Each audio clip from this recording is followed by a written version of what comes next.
আসসালামু আলাইকুম ওয়া রাহমাতুল্লাহ। প্রিয় দর্শক, আসরের নামাজের পর এবং ফজরের নামাজের পর এই সময়টা আল্লাহ তাআলার কাছে অনেক দামি সময়। এই সময়ের মধ্যে ছোট্ট মাত্র কয়েক মিনিটের এই আমলটি যদি আপনি করেন, তাহলে আপনার জন্য কতগুলো নেয়ামত, কতগুলো পুরস্কার আপনি জানলে অবাক হয়ে যাবেন। আল্লাহ তাআলা নিজেই ওয়াদা করেছেন। প্রিয় দর্শক, আজকের এই আমলটি যদি আপনি করেন, তার নেয়ামতগুলো হলো: নম্বর 1, আপনার উপর আল্লাহর রহমত নাজিল হবে। 2, ফেরেশতারা আপনার জন্য রহমতের দোয়া করবেন। 3, সব ধরনের অন্ধকার থেকে, দুঃখ থেকে, বিপদ থেকে, অভাব দারিদ্রতা থেকে, শত্রুর অনিষ্ট থেকে, দুনিয়ার যত ধরনের ক্ষতি আছে সব ধরনের ক্ষতি থেকে আল্লাহ রাব্বুল আলামিন আলোর পথ দেখাবেন। নম্বর 4, সবশেষে জান্নাতে আল্লাহর দিদার নসিব হবে, সেখানে সালাম আদান প্রদান হবে এবং আরও রয়েছে সম্মানজনক পুরস্কার। প্রিয় দর্শক, আজকের ভিডিওর মাত্র কয়েক মিনিটের আমলটি গুরুত্বপূর্ণ একটি আমল এবং অত্যন্ত দামি একটি আমল। তাই প্রিয় দর্শক, আপনাদের কাছে আমার একটি অনুরোধ, ভিডিওটি না টেনে অবশ্যই শেষ পর্যন্ত দেখবেন, কারণ সম্পূর্ণ ভিডিও না দেখলে আপনি আমলের নিয়মকানুন সম্পর্কে বুঝতে পারবেন না। এজন্য সম্পূর্ণ ভিডিওটি ধৈর্য সহকারে দেখুন এবং শুনুন। তাহলে চলুন মূল আলোচনা শুরু করা যাক। প্রিয় দর্শক, দুনিয়া থেকে দিনের ফেরেশতারা আসরের পর চলে যায় এবং রাতের ফেরেশতারা আসরের পর আসে। রাতের ফেরেশতারা ফজরের পর চলে যায় এবং দিনের ফেরেশতারা ফজরের পরে আসে। প্রতিদিন আমার জন্য, আপনার জন্য দিনে 70,000 ফেরেশতা নাজিল হয় এবং রাতে 70,000 ফেরেশতা নাজিল হয়। যে ফেরেশতারা আজকে আপনার জন্য ডিউটি করেছে, তারা আগে কখনো ডিউটি করেনি, কিয়ামত পর্যন্ত আর কখনো তারা ডিউটি করবে না। প্রিয় দর্শক, এবার চিন্তা করুন, এই ফেরেশতারা কত হাজার বছর ধরে অপেক্ষায় ছিল আজকে আপনার এই ডিউটির জন্য। এদেরকে বানানোর পর আল্লাহ তাআলা যেন একটা চিরকুট লিখে দিয়েছেন যে এত সালের এত মাসের এত তারিখে তোমার ডিউটি। এই ডিউটির কাগজটি নিয়ে এসে অপেক্ষায় ছিল হাজার হাজার বছর। আজকে যখন তাদের ডিউটির দিন এসেছে, তারা কি পরিমাণে খুশি হয়েছে চিন্তা করুন। তারা খুশি এ কারণে যে এই দিনের জন্যই তাদেরকে বানানো হয়েছিল। সূরা বনী ইসরাইলের ৭৮ নং আয়াতে আল্লাহ তাআলা ইরশাদ করেন, ওয়া কুরআনাল ফাজরি ইন্না কুরআনাল ফাজরি কানা মাশহুদা। আর ফজরের কোরআন পাঠের স্থায়ী নীতি অবলম্বন করো, কেননা ফজরের কোরআন পাঠে উপস্থিত থাকা হয়।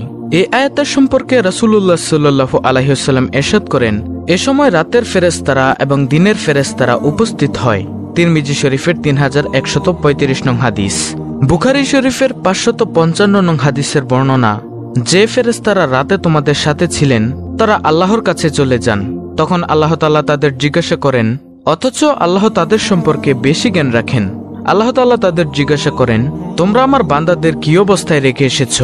ফেরেশতারা জবাবে বলেন, আমরা তাদেরকে এ অবস্থায় রেখে এসেছি যে তারা সালাত আদায় করছে, এবং আমরা তাদের কাছে গিয়েছি এমন অবস্থায় যে তারা সালাত আদায় করছে। এমনটি আত-তারগীব ওয়াত তারহিব এর 463 নং হাদিসের বর্ণনা। তখন ফেরেশতারা আল্লাহর কাছে ফরিয়াদ করেন, হে আল্লাহ, তুমি কিয়ামতের দিন তাদেরকে ক্ষমা করে দিও। সেজন্যই সকাল সন্ধ্যার সময় খুবই দামি সময়। বিশেষ করে নামাজের মধ্যে ফজর ও আসরের নামাজ খুবই দামি। সূরা বাকারার 238 নং আয়াতে আল্লাহ তাআলা বলেন, সমস্ত নামাজের প্রতি যত্নবান হও, বিশেষ করে মধ্যবর্তী নামাজের ব্যাপারে, আর আল্লাহর সামনে একান্ত আদবের সাথে দাঁড়াও। অতএব ফজরের নামাজ ও আসরের নামাজ জামাতের সাথে অবশ্যই পড়বেন। তারপর ফজরের পর বসে বসে কোরআন তেলাওয়াত করবেন, জিকির আজকার করবেন। যারা ফজরের পর ও আসরের পর জিকির করে, তাদের জন্য সূরা আহজাবের 41 থেকে 42 নং আয়াতে কি কি সুসংবাদ দিয়েছেন জানলে অবাক হবেন। আল্লাহ তাআলা বলেন, হে মুমিনগণ, তোমরা আল্লাহকে অধিক পরিমাণে স্মরণ করো এবং সকাল বিকাল আল্লাহর পবিত্রতা বর্ণনা করো। তিনি তোমাদের প্রতি রহমত করেন এবং তার ফেরেশতাগণ রহমতের দোয়া করেন অন্ধকার থেকে তোমাদের আলোকে বের করার জন্য। তিনি মুমিনদের প্রতি পরম দয়ালু। যেদিন আল্লাহর সাথে মিলিত হবে সেদিন তাদের অভিবাদন হবে সালাম। তিনি তাদের জন্য সম্মানজনক পুরস্কার প্রস্তুত রেখেছেন। দেখুন প্রিয় দর্শক, যদি সকাল সন্ধ্যায় কোরআন তেলাওয়াত করেন, মাসনুন দোয়া ও জিকির সমূহ করেন, তাহলে আপনার জন্য কতগুলো পুরস্কার রয়েছে। নম্বর 1, আপনার উপর আল্লাহর রহমত নাজিল হবে। 2, ফেরেশতারা আপনার জন্য রহমতের দোয়া করবেন। 3, সব ধরনের অন্ধকার থেকে, দুঃখ বিপদ থেকে আল্লাহ আলোর পথ দেখাবেন। সবশেষে জান্নাতে আল্লাহর দিদার নসিব হবে, সেখানে সালাম বা শান্তির আদান প্রদান হবে এবং আরও রয়েছে সম্মানজনক পুরস্কার। সুতরাং যত বেশি নেকি, যত বেশি জিকিরের আমল, যত বেশি কোরআন তেলাওয়াতের আমল উপরে উঠবে, তত বেশি রহমত নাজিল হবে। প্রিয় দর্শক, এখন হলো মূল আলোচনা।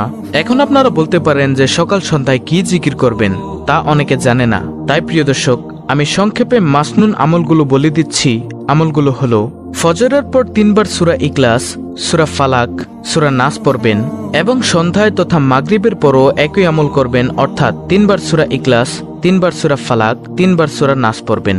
আর জোহর, আসর ও এশার পর এই 3টি সূরা অর্থাৎ সূরা ইখলাস, সূরা ফালাক, সূরা নাস একবার করে পড়বেন। প্রিয় দর্শক, এই 3টি সূরা দুনিয়ার সকল বিপদাপদ থেকে রক্ষা কবচ।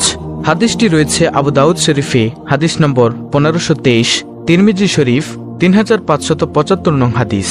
তারপর একবার আয়াতুল কুরসি পাঠ করবেন এবং 33 বার সুবহানাল্লাহ, 33 বার আলহামদুলিল্লাহ, 33 বার আল্লাহু আকবার এবং একবার পড়বেন লা ইলাহা ইল্লাল্লাহু ওয়াহদাহু লা শারীকা লাহু লাহুল মুলকু ওয়া লাহুল হামদু ওয়া হুয়া আলা কুল্লি শাইইন কাদির। এই দোয়াটি এগুলো আপনি ফরজ নামাজের পর পড়বেন। প্রিয় দর্শক, এই তাসবিহ পড়ার সাথে সাথে সমুদ্রের ফেনা পরিমাণ গুনাহ থাকলেও তা আল্লাহ তাআলা ক্ষমা করে দিবেন ইনশাআল্লাহ।